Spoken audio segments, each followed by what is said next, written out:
Hello again, everyone. I'm Vic Roeder, along with Larry Newber, and this is your racing show that hopefully warms up your winters by bringing you the hot action, the drama, and excitement of one of last summer's most exciting racing series, the Export A Inc. Formula 2000 Series. And today, race 3, we're just outside Montreal, Sanair, and the Tri-Oval. Vic, you know, it's great being able to zap back in time and experience all those sounds and images from last summer. And it's too bad the technology can't do that for us now with the same weather this time. It would be nice. It just makes you look forward a little bit more to this summer, doesn't it?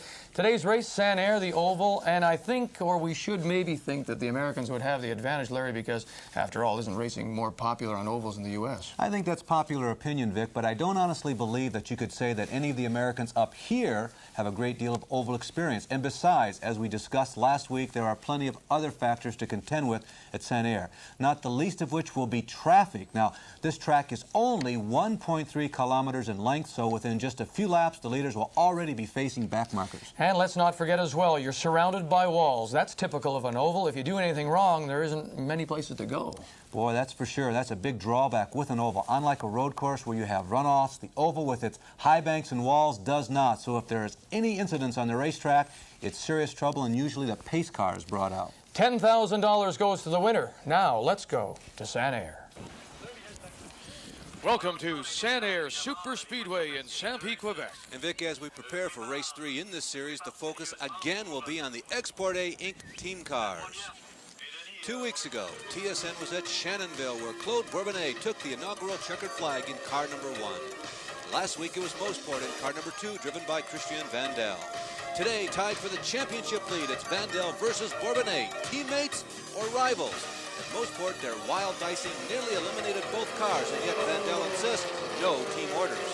There's never been a number 1 or 2 driver. Since the beginning, we are equal, and we are working together at the beginning of the race, you know, every time.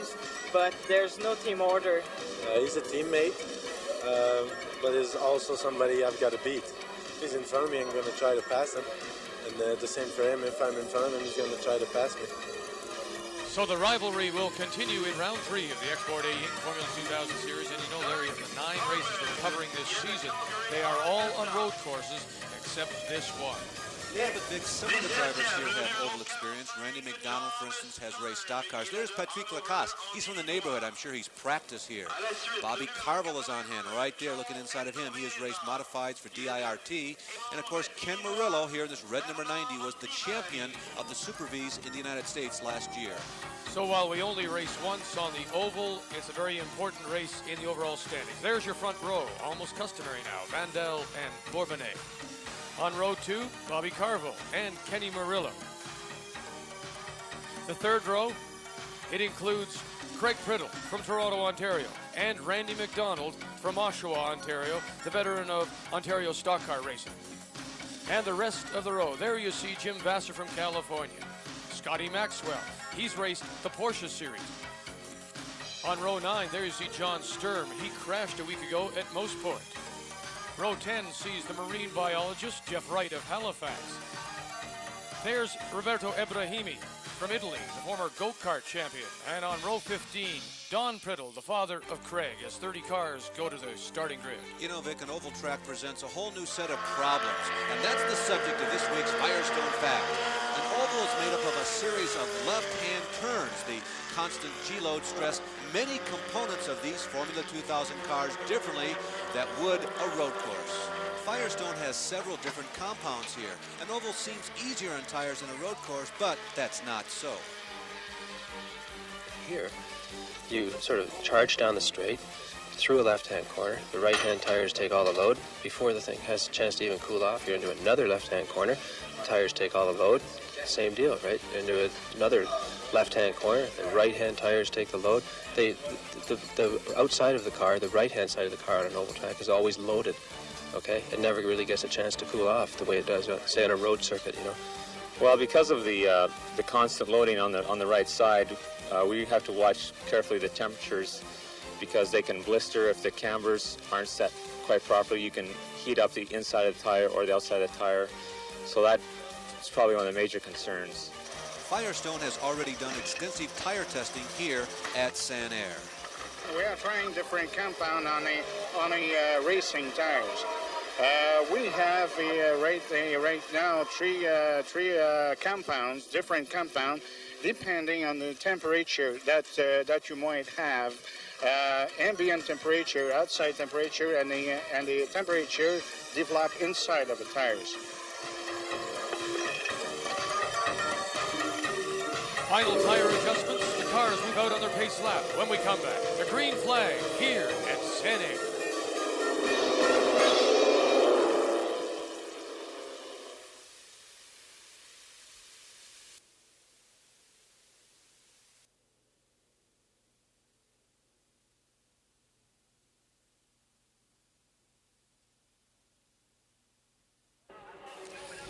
Back at Sanair Superspeedway behind the pace car, coming around for the start now of this 50-lap race for Formula 2000 cars, and the Export A Inc. team dominate that front row.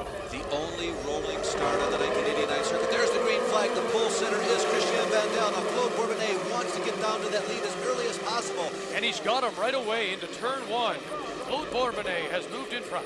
Many times, Vic, on an oval, the fastest lane is not the bottom of the racetrack like it is so often on a road course, and that's what Claude Bourbonnais used to propel him around the pole sitter to the lead. He used the centrifugal force and gravity working against each other on the banking. Claude Bourbonnais, followed by Christian VANDAL. The number 90 is Ken Morello from California. In fourth spot, it's Bobby Carville of Johnstown, New York. For those of you who are familiar with turn number 2 at Mosport, you know how treacherous it is. Here at Sanair, it's like being in turn number 2 all day long. The car is constantly on the edge. Down the front straight one more time. Bourbonnais leading VANDAL. Let's talk a little bit about this track and the fact they call it a triangle. It's like a triangle. The scariest part happens to the driver right here. He is entering turn number 2. It's actually at the midpoint of what would normally be the back straight. You see that big tower on the right-hand side of your screen. And for just a split second, Vic, when the drivers come around that turn number 2, the top of the triangle, all they see is cement white wall in front of them. No racetrack. And when you look around, oh, we have a spin here. It's Jeff Foster. In turn 3, Foster in his number 8 from Downsview, Ontario. There you can see the replay, Jeff coming out of turn number 3 and simply losing it. Remember how I talked about you're always on edge? And that was a perfect example of that. But a great job to keep himself off the wall because, as we mentioned, there's nowhere to go here in Sanair. All on either side. But a great job by Jeff Foster to keep his car in the game. One other phenomenon that an oval racetrack, or a triangle as in this case, presents for the drivers is that usually there is a best line. We see Bobby Carville making a move. Looks like, and Vasser is into the wall. I'm sure that was Jim Vasser as Bobby Carville was making his way around him. Jim Vasser of San Jose, California has made contact with the wall here at Sanair. Now here's a replay. There's Vasser. You can see him on the right-hand side of your screen, dropping down low, apparently trying to make a move or stave off the challenges of Carville. They come very close entering turn number 1. Carville comes down or Vasser goes up. They make contact. The front wing comes off of Vasser's car. And at this point, he has no downforce. The car will not turn because the aerodynamics have been removed. So Jim Vasser, the first, and there's the wheel bouncing down on the track. And of course, that's dangerous for anybody following up behind. But Vasser's certainly out of this race here at Sanair. Well, let's take another look at this crash and see if we can determine anything more as to what happened. There's the contact coming around turn number 1. You see the debris. Oh, look at Vasser's car. The right front suspension was broken in the crash, and it was that rather than the aerodynamics that sent him into the wall. Now, here we are riding behind the two of them. You can see that Vasser does appear to slide out just a little bit. Now, I don't know if he did that on his own, if the contact forced that, but it does appear to have been a racing incident. Glad to tell you that Jim Vasser appears to be unhurt, but it's going to take some time to clear up the mess. Here are a look at the standings after 5 laps. You'll notice that Craig Fiddle has moved up to 5th. Craig is the subject to this week's Sunoco Gold Profile. Craig Fiddle has been racing since age 14. I first got involved in racing as a family sport. My dad was a part-time racer, mostly for fun, back in the early 70s. And at the age of 4 or 5, I was his pit crew. We grew up in Alberta and moved to Ontario, where we live now, and got involved in karting when I was 14. That was the first racing that I did, 4-cycle go-karting and superkart racing and so on. then we moved on to the Formula 2000 racing that I'm doing now. Racing has always been a family sport for us. My dad's always been involved, my brothers. He's been the pit crew and I've been the driver pretty much. He's just begun racing this year again. Went to a driving school in the States and is racing Formula 2000. Away from the track, Craig and the family run Priddle Motorsport. During the winter months, I'm a student, and we concentrate on that pretty much. The business is pretty much a summertime thing. We sell racing supplies. We started that after racing down in the States. We saw that pretty much every race we went to, there was someone there with racing supplies, and there seemed to be a lack of that in Canada, that whatever you needed, it wasn't available at the racetrack, so we're trying to provide that. During the summer, though, the number one priority is racing. Now, some may suggest Priddle is a little cocky about his future, yet he remains a realist. Essentially, my goal is to make a living driving race cars. The Formula 2000 series is a step, hopefully, to either Formula Atlantic or to the ARS series next year. There's so many young racers, so many young lions that are all looking to make a living at it, that it's a select few that get to do it, and I want to have a backup if racing doesn't work out. I firmly believe that I have the talent, but there's a lot of luck and being in the right place at the right time that's involved in making it to the top. So I want to be prepared if that doesn't happen. Craig Priddle, certainly a driver to watch in this series. Still under yellow after Vasser and Carville came together. Here's Jim Vasser. It was early in the race. I had gotten a good start. I hadn't qualified too well, so I knew I was going to be moving up quickly. I got a run out of the turn 3 here on Bobby Carville was right in front of me, and I thought I had a pretty good pass on him, and it's just one of those things kind of reminiscent of the last lap at Indy, between Elmo and Little Al. Hard to point the finger at somebody, just one of those things that happens. Well, that's a nice attitude, but certainly he has to be disappointed about being out of the race. Very much so, but on an oval, that is one of the regular pitfalls. We're back to green flag suddenly, and Claude Bourbonnais takes over. Oh, and look at Murillo diving to the inside, trying to get around Vandal, but Vandal closes the door going into turn 1. Vic, that's another one of the traits of running on ovals. You really can gain advantages and positions if you hit the starts just right, but you have to be careful not to jump them. It's a split-second call on behalf of the officials. So it continues to be Bourbonnais, Vandal, and now Kenny Murillo in third spot. Now, Murillo, again, is an American, and I know many of you here in Canada think, oh, all those Americans have a tremendous advantage in the ovals, but not so. Murillo, following Christian Vandal and Claude Bourbonnais, probably has raced on an oval no more frequently than the two of them. Let me ask you, because the straights here are so short, can you draft very well, sir? Not really. You don't get enough momentum build up, and because you're constantly breaking the draft by turning in. Yes, there is a draft, but it's very tricky. It's like landing an airplane in a crosswind. So when you pass here, it's really outbraking somebody into a corner, possibly, or getting the better acceleration out of a corner. Well, it's outbraving them. It's just that simple. That's what you have to have when you run on an oval. Yes, you have to have that on a road course too, but on an oval, bravado is more important than what it is in most instances, or except in turn 2 at most part, on a road course. There you can see Craig Priddle, the man we just talked about in our profile. He is now showing his nose to Bobby Carville. Now, Bobby Carville is a man who has a lot of experience on ovals, but it's been on dirt, so this is basically a new experience for him too. Now we ride along with Priddle as he chases Bobby Carville. You can see coming out of turn number 1, going toward the turn number 2. Make this turn number 3 we're coming out of now onto the longest straightaway on the track. There are the main grandstands on the right-hand side, and many times a pass can be made if you outbrake the driver going into turn number 1. Right here is the only place on this basically 8/10 of a mile oval where you have to brake. Now, here's that view of the cement wall coming up. Look straight ahead. All you see is cement wall, and when you're in the race car, it's accentuated. Here, watching it on TV, you're looking at the blue sky, you're looking at the pavement, but believe me, for the drivers, it is a frightening sight. Different line that Carville seems to be taking, and Priddle. There you see the two cars. 78 is Carville. Number 6 belongs to Priddle. The driver's running reasonably smoothly here, and we've got a spin in turn number 1, and we've got a crash too. 3 cars involved. Randy McDonald, Mike Skilton, and Patrick Lacasse all making contact and all badly damaged. And we have a fire in Skilton's car. I do see him. No, I don't see him. Now I see a hand. He is moving around. He needs to get out of that machine, although the car has basically been broken in half, and it does appear as though where the fire is, that might be the half that is broken off of the chassis of the car.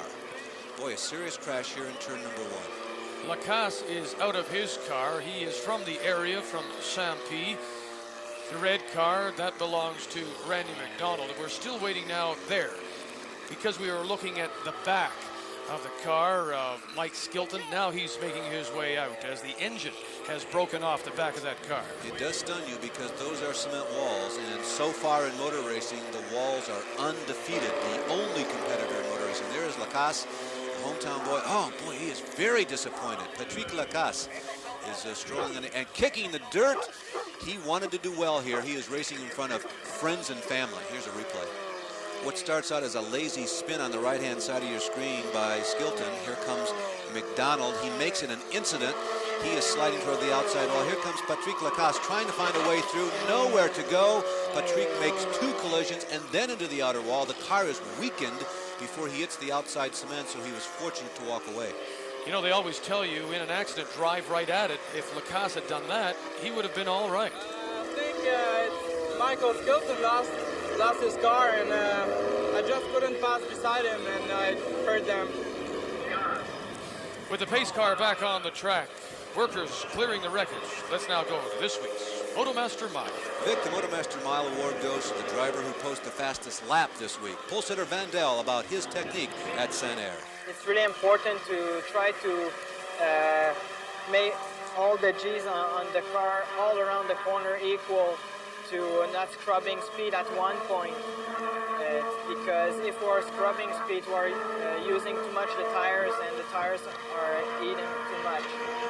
So now I'm passing the start-finish line, going in corner 1, turning, try to be smooth, going side to the wall, try to be really smooth for corner 2, let the car go beside the wall again, and coming to set the car for corner 3. Corner 3, just a slight setup, going off the corner 3, beside the wall again. California's Ken Murillo is the defending SCCA Super V champion, and he, because of that, knows how to drive an oval. Okay, we're just coming down the front straightaway and picking up to about 7,000 RPM. It's a little bit of braking right here and immediately back on the power. Car loads tremendous right in here, and then you ease the car out to the wall. And turn 2 is just to try to maintain as much speed in the car as can, not to scrub speed. And then 3, setting up to go flat out through 3. Again, trying not to scrub too much speed. Car comes down really hard and tight, let the car out right out to the wall, and that's the lap. During qualifying, we also spoke to the man who is currently leading this race, the king, Claude Bourbonnais. Now, here are his tips for a fast lap at the Sanair Super Speedway. Come up to corner 1, you brake a little, turn in and try to keep the momentum in the corner and be very, very smooth. Corner 2 is flat out, and then you're ready for corner 3, which is almost flat out. You have to lift a little, be very, very gentle with the wheel, and keep the momentum in the corner, be smooth at the exit, and get ready for corner 1 again. Get ready indeed. 35 laps are complete. We've lost 4 cars at that treacherous corner 1. We'll have the last 15 laps when we come back to Sanair.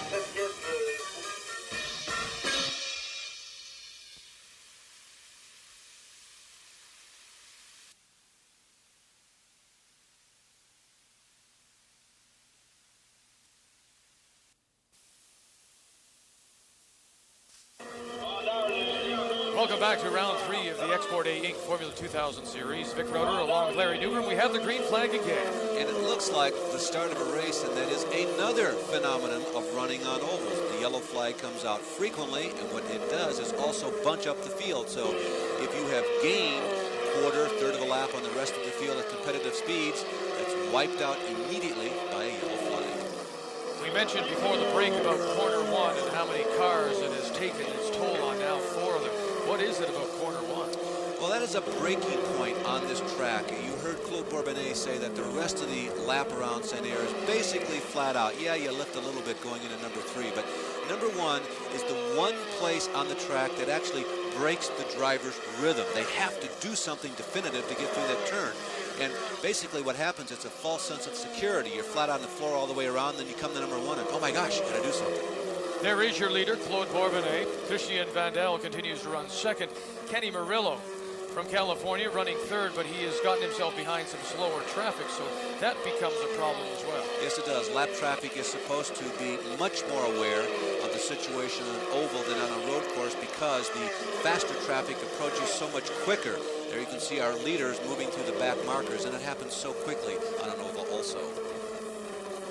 You know, Vic, earlier in the interviews, you heard the drivers using the term scrubbing. Now, what they were referring to was keeping the speed up. And another key word here is momentum, that if they are not careful, the car slides through the corners and it scrubs off or rubs off speed. The tires lose their traction. Also, they heat up, which makes it more difficult for them to get traction at later on. So the drivers are trying to prevent scrubbing off the speed as they slide or nearly slide around these corners. Bobby Carville in the 78 car being chased by number 6, Craig Priddle. There you can see the number 77 of Andrew Dow being lapped by the leaders as we enter now the last lap, and there is Ken Murillo making a big dart to the inside. Trying to get by that slower car there, maybe possibly making a last lap challenge on VANDAL. And VANDAL, of course, is running up in second. Bourbonnais continues to lead this race, and there you see Claude on his final lap. What he has to do here is keep his rhythm up. He has to protect against being distracted. It looks like he's going to win here for the second time in the 1989 season. Claude Bourbonnais leads from start to finish. He grabbed the lead right at turn 1 after they dropped the green flag. Christian VANDAL is second. There you see Scotty Maxwell 6th, and Jeff Foster is in 10th spot. Well, Claude, great race. You jumped in front at the beginning and held on. Yes, I had a good start. I was just watching the starter, and as soon as I saw something, I was on the floor, and I just got Christian corner 1, just barely. You guys have a great duel going on. Teammates first, second, and back and forth all the way, it seems. Yeah, I'm really happy about it. It's our first N2 at the end of a race this year, so I'm really happy for the Export-A Inc. team. Christian, the way it developed right at the beginning, tell us. You had the pole, then your teammate got by. Yeah, like usual, I showed to everybody that I was not really good on rolling start. But, you know, I'm happy that we finished 1 and first, and I'll try a bit more next time.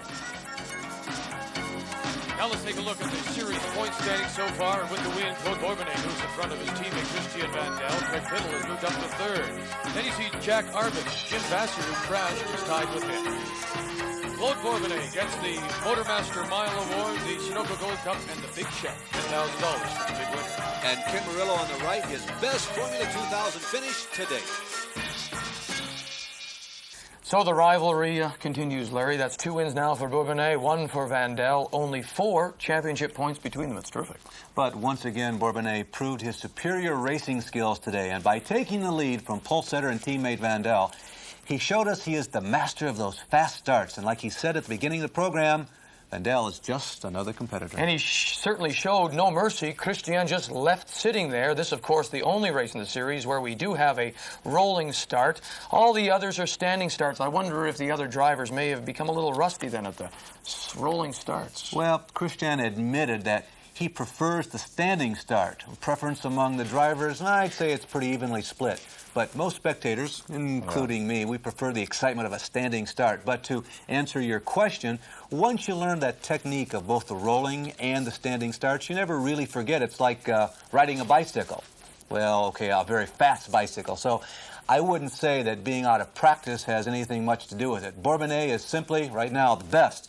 It was also great to see Ken Murillo on the podium. He drove an excellent race, as did Bobby Carville. It's nice to see all the drivers, the different drivers, so nobody so far has really put a stranglehold on that Export-A Inc. title.